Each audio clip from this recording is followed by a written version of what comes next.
The music of John Williams and the music of Star Wars are inseparable. That is what brings the total emotional context to the movie.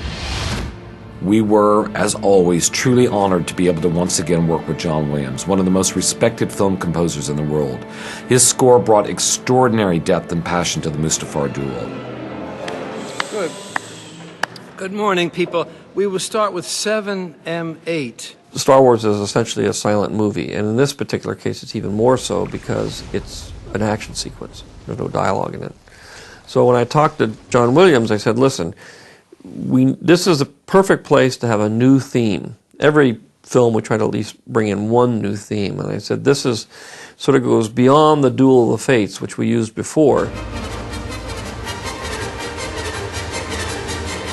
Because now the people who are fighting are friends, so it's a kind of tragedy Duel of the Fates.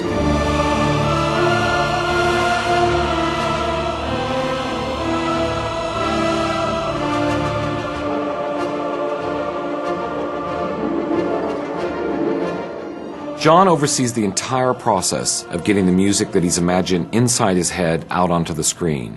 He and his music editor, Ken Wamberg, work with a staff of orchestrators and, of course, the extraordinary London Symphony Orchestra, a group of more than 100 deeply talented musicians. If you lift the bow on the second beat, it might be helpful. In many ways, it's the most enjoyable part of the job because it's the moment where the music gets up off the paper, where it's just an abstraction, and becomes a live human thing.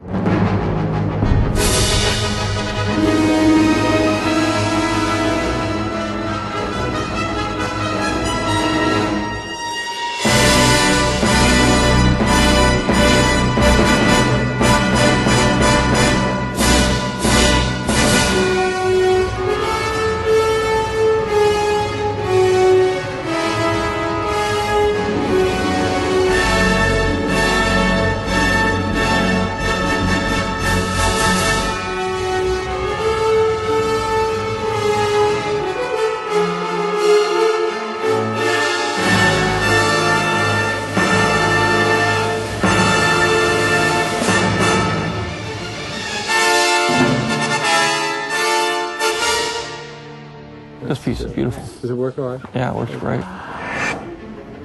With dialogue, sound effects, and all the music completed, it's the sound mixer's job to make sense of all of it.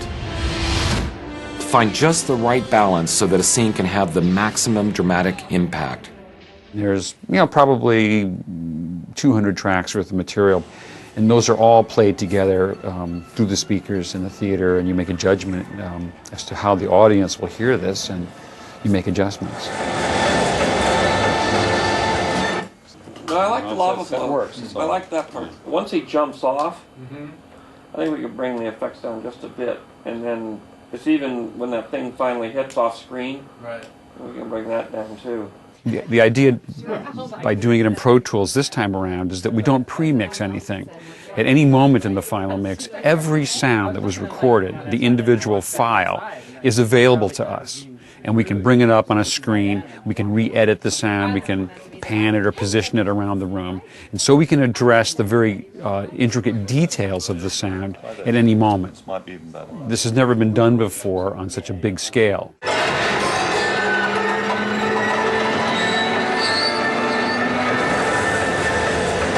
It would be good if we could bring that up just a bit. It's awfully hard. It's George. hard. I think it's about as much as you can Take go it. with it. It's not a heavy vamp It's thin and weak. like me.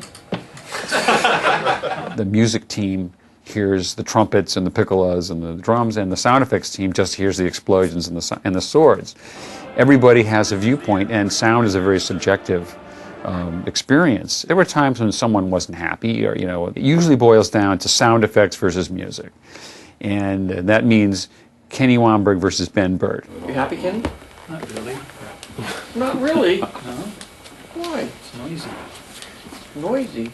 Oh, I just think the music could live a little bit more than it does. I mean, it just gets wiped out. Too noisy? Yeah, for my taste.